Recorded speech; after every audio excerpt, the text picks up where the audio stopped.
Lily, you're bringing shame to our family. Leave now, you're not welcome here.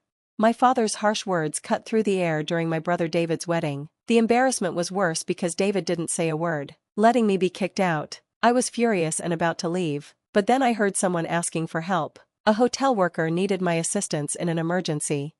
In that moment, my father saw who I really was, and it seemed to shock him. I'm Lily, I said, one of two kids in our family. Growing up, my father, a strict lawyer, always favored David, making me feel like I was always trying to catch up. Our life was all work. No play, lessons and studying took up every second. Even having fun with friends was something I couldn't enjoy. No matter how hard I tried to meet my father's high standards or match David's successes, I always felt like a failure. The turning point came when I took an entrance exam for a prestigious school, hoping to finally win my father's approval. When I didn't pass, my father became even more focused on David, leaving me feeling invisible. My mom tried to support me, but the tension grew, especially with David acting like I didn't matter. So, after high school, I quietly left and only left a note for my mom. I found a job at a hotel, where I could live and work, and there, I finally started to feel free.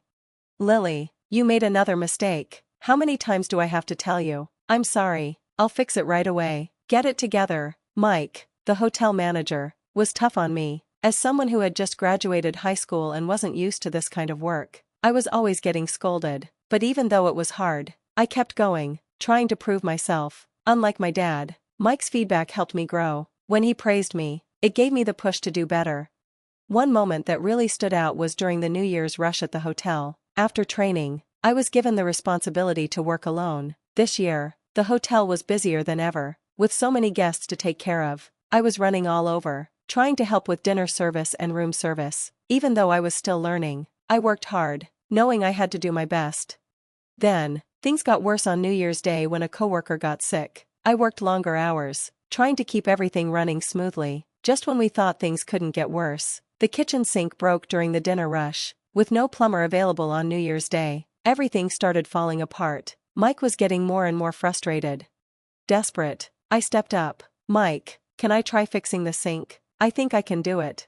Mike was unsure but agreed since we had no other choice. What he didn't know was that my high school focused on science, and I had learned a little about plumbing. I got to work, and in about 30 minutes, the kitchen was back in order. The pipe was fixed.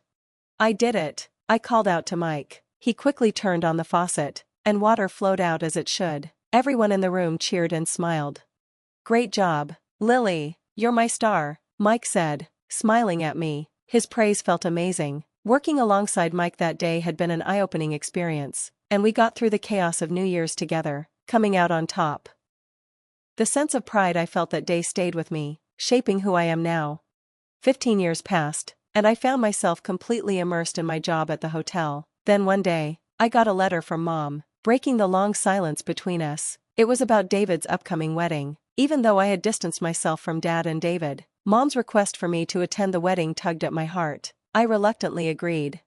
The venue, a fancy hotel, was just as extravagant as David and Dad liked. As I walked in, dressed in a suit, I couldn't shake the feeling that I didn't belong there. Surrounded by wealthy people, maybe David's bride was someone Dad had picked, someone who fit into his world of connections and status. In the waiting room, surrounded by people of high society, I felt like an outsider. I stood at the edge, watching the powerful and privileged interact, with no one to talk to. When I locked eyes with two familiar faces, a wave of unease washed over me. Dad and David were staring at me, their disapproving looks clear. What are you doing here? Dad's voice was low and commanding, bringing up painful memories. Is it wrong for me to come to David's wedding? I replied, trying to ease the tension. David didn't respond, his face showing the strain of our broken family. What have you been doing all these years? Probably some useless job. David's words hit hard, his disdain was clear. You shouldn't be here, he added, his voice dripping with contempt. Mom hurried over, trying to step in. Come on, Lily is here to celebrate, don't be so harsh, she begged, but her plea was drowned out by Dad's stern voice. Enough, Dad thundered. Lily, listen to me, you're a disgrace. I don't want you ruining David's wedding. Get out. Anger bubbled up inside me, fueled by years of neglect and rejection. I hadn't even wanted to come to this wedding, yet I was humiliated like this. Fine, I'm leaving, I said firmly, but just as I was about to walk out, a staff member approached me with urgency. "What's going on?" I asked, both curious and frustrated. "We have an unexpected guest today. We're short on seats and food," the staff member said, their concern obvious. Everyone in the waiting room looked worried: Mila, the planner, and even the bride's family. They all waited for a solution. Caught between my anger and my sense of duty, I hesitated. So Mila can't handle it alone, and they want my help? What does this have to do with me? I thought, still angry. But then, memories of David's past kindness surfaced, the times he made room for fun during our study breaks. If I just left now, I'd be no better than what I was angry about. With a deep breath, I decided to help. "Can you take me to Mila?" I said, determination in my voice. The staff member's expression softened, and I followed them back into the waiting room, reclaiming the space I'd just been kicked out of. In the center of the room, Mila, Dad, and the bride's father all looked worried. As I approached, Dad's eyes met mine, and his hostility was clear. "Why is Lily here?" Dad asked sharply, his voice filled with disbelief. Before he could say more, Mila stepped in. "General Manager, please, we need your help," she said urgently. Dad's surprise was obvious as I calmly explained my role as the general manager of the hotel chain. I had been with the company since its early days, and now we had hotels and wedding venues across the country. The very hotel we were in was under my management. "I've got this," I told them, waving away Dad's protest. "I'm busy right now, we'll talk later." With purpose, I turned to Mila. "Don't worry, Mila, get the seats and everything else ready. I'll handle the food," I said, watching her relax a little. "Got it, I'll leave the food to you, General Manager," she said, before rushing off to get things done. With everyone watching, I left the room and went to find my friend, Chef Jackson. "Hey, you," I called out as he came out of the kitchen. "Lily, what are you doing here?" he asked, curious. "I'm just a guest today, but we're short a meal. Can you help me out?" I asked, hoping he could fix the problem.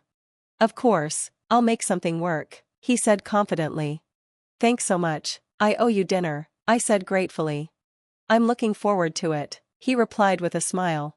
After tying up a few things, I went back to the waiting room. The guests had already gone to the ceremony, leaving only my parents and the bride's parents behind. I let them know the problem was solved, and the tension in the room eased. "We've got an extra meal coming," I told them, noticing how relieved my mom and the bride's parents looked. Dad, however, was still holding on to his pride.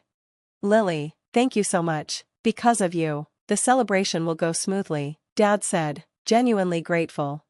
"It's all in a day's work for the general manager," I said with a smile, leading everyone into the ceremony hall. As the lights dimmed and the bride and groom entered, I couldn't help but be impressed by how beautiful they looked. The ceremony went off without a hitch, and when it was time for the meal, I made sure everyone was served before I could finally relax. Afterward, I had a warm conversation with both families, and the bride's family thanked me over and over. "These are the moments I love about my job," I said honestly, feeling touched by their gratitude.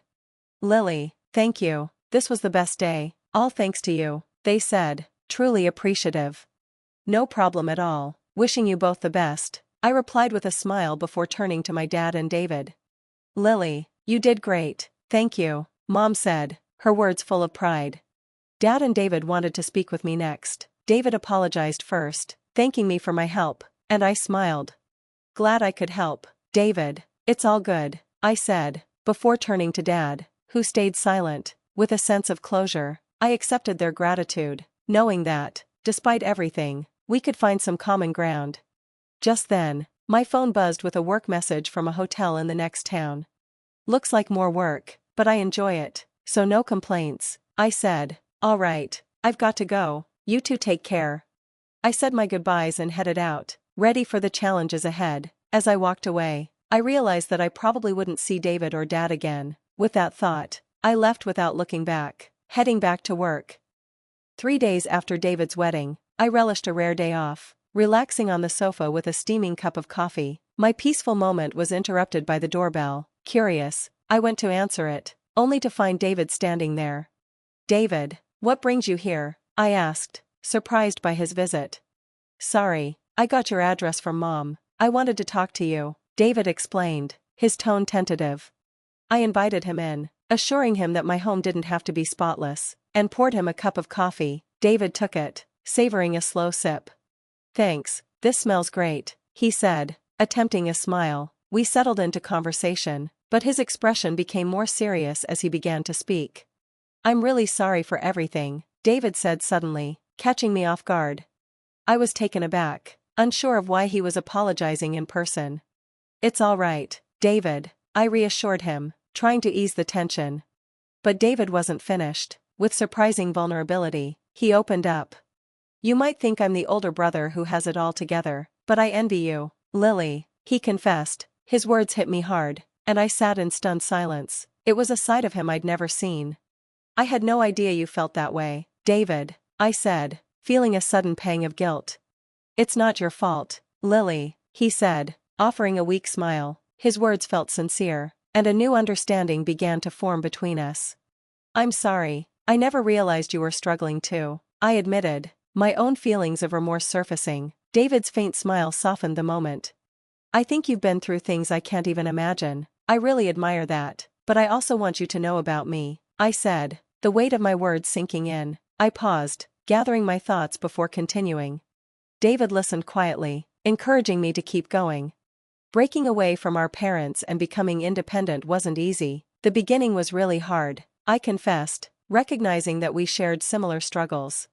"We both had tough times," David said, his tone genuine. He seemed like he had more to say, but I was unsure how to offer advice or reassurance. I spoke from the heart. "To be honest, I think you should follow what you really want to do, David, without worrying about Dad," I said, hoping my words would help him find some clarity. David's face softened as he processed my advice. "You're right, Lily, you've helped me make sense of things, thank you," he said, his voice filled with gratitude. "No, thank you, David, for coming over," I replied, walking him to the door. He promised to come back for coffee soon. A month later, I received a letter from David, sharing that he had decided to leave his career as a lawyer and pursue his passion for glass crafting. Despite Dad's disapproval, he found support from his wife and a renewed sense of purpose in his new path. As I reflected on David's journey and our shifting family dynamics, I couldn't help but feel proud of the bond we had started to rebuild. Lost in thought, my phone's alarm snapped me back to reality, signaling the start of another busy day in the job I had chosen.